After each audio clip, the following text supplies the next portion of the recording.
पार्वती किसी के भी समक्ष दो विकल्प सदैव होते हैं, क्या तो केवल अपने प्रति अपने हित के लिए सोचना, क्या अपने हित से पूर्व दूसरे के हित के लिए सदैव प्रयत्नशील रहे। पहला मार्ग विचारों की उच्चता का प्रतीक है और दूसरा मार्ग व्यक्तित्व की महानता का। किंतु जहां लोभ होता है वहां व्यक्ति का पार्श्विक प्रवृत्ति की ओर बढ़ जाना स्वाभाविक है। ऐसे व्यक्तियों की शुदा कभी शांत नहीं होती, उनके स्वार्थ का कोई अंत नहीं होता। जिनके पास स्वयं नारायण और उनके साथ होते हुए भी वो उन पर विश्वास न करे, ऐसे प्राणियों का उद्धार कभी नहीं हो सकता। जय और पराजय सात्विकता और असात्विकता की देन। अभिमान सात्विकता का शत्रु है। जो अभिमानी है वो कभी भी दिव्य शक्तियों से विभूषित नहीं रह सकता। अमृत को प्राप्त करते ही आपने अपने हित से पहले असुरों का हित सोचा। अमृत का उपयोग करने से पूर्व आपने उसका दुरुपयोग सोचा। अपनी जय से पूर्व आप इनके पराजय का आनंद मनाने लगे। जिस मंथन से आपको इस अमृत की प्राप्ति हुई है उसमें असुरों का भी योगदान बराबर का है।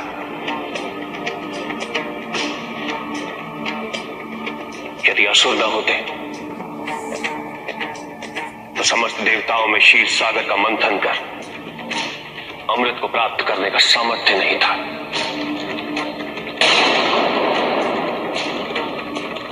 किंतु आप अमृत की उन्मत्ता में इनके योगदान के प्रति उपेक्षित हो चुके हैं। देवगण, इस संसार में उन्नति तभी संभव है जब इस संसार में समानता हो, बराबरी। यदि कोई सर्वशक्तिशाली ही नहीं रहेगा तो कोई निर्बल नहीं होगा। यदि कोई बड़ा नहीं होगा तो कोई छोटा ही नहीं रह पाएगा। शक्ति के इस असंतुलन को संतुलित रखना अनिवार्य है। जिस प्रकार आप सबने अमृत की प्राप्ति कर ली, उसी प्रकार मैं असुरों के हित के लिए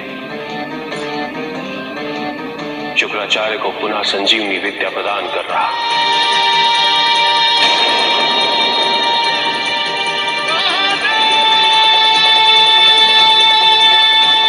यही मेरा निर्णय है और यही मेरा न्याय है।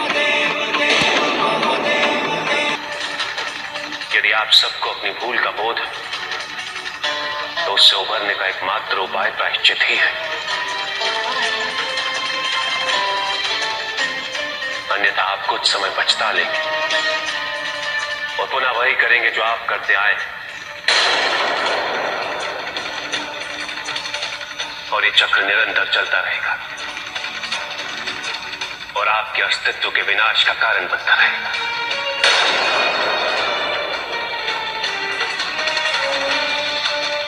और एक दिन ये संसार के विनाश का कारण भी बन जाएगा। जब देवताओं में ही बड़े और छोटे का भेद होगा तो आप समाज को भेदभाव से कैसे दूर रख पाएंगे?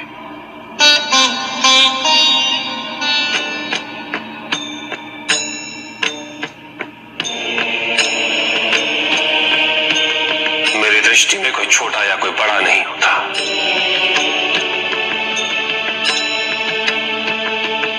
सबकी योग्यता एक समान।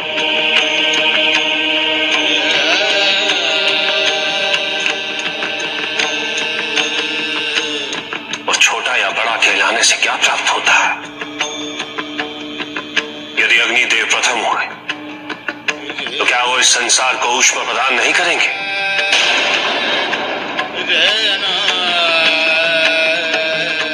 और यदि वो द्वितीय हो तो क्या वो अपने दायित्व से विमुख हो जाएंगे?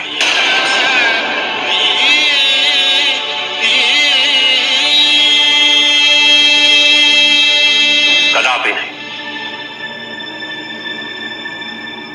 सबसे महत्वपूर्ण होता है कर्म।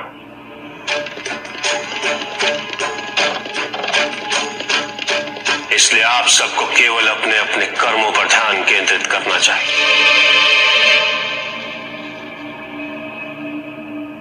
जब आप इस मूल ज्ञान को समझेंगे तभी आपको अपनी समस्या का समाधान प्राप्त होगा।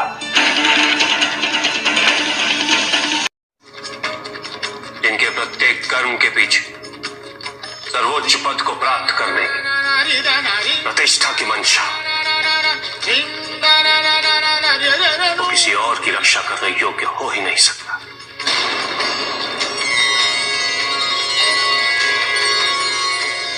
जिसे आत्म कल्याण से पूर्व लोक कल्याण की चिंता,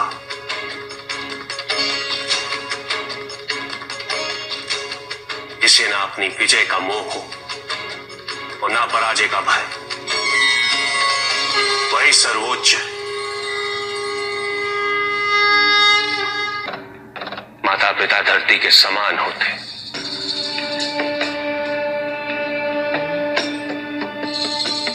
और संतान पृथ्वी पर उनके पन के समान।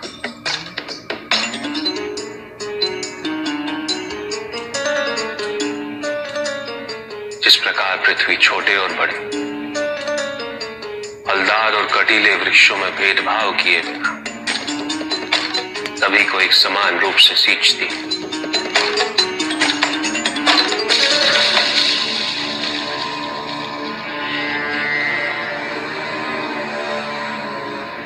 उसी प्रकार माता पिता अपनी संतानों में भेदभाव नहीं करते।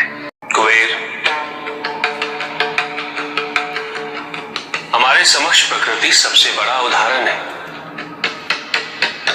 यदि प्रकृति वायु, जल, वृक्षों के फल, पुष्प,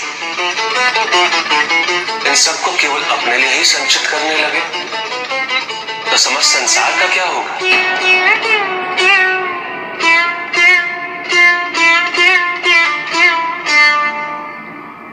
किंतु प्रकृति कभी ऐसा नहीं करती। जीवित रहने के लिए जो कुछ भी अनिवार्य है वो सबको समान रूप से प्रदान करती है।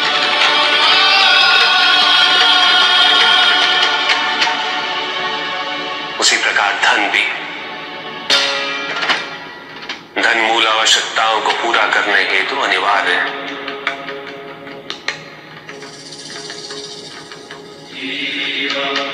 किंतु धन में स्थायित्व कहां?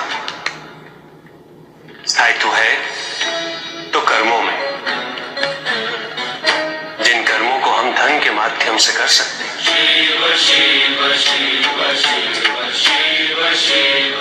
इस संसार में जिन व्यक्तियों को आवश्यकता से अतिरिक्त धन प्राप्त है, उन्हें यह कभी नहीं भूलना चाहिए कि उनके ऊपर एक बहुत बड़ा दायित्व है।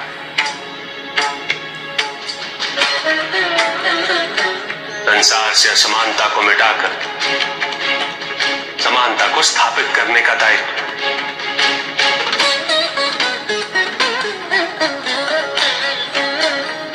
अपने लोभ को भूलकर उनकी सहायता करना,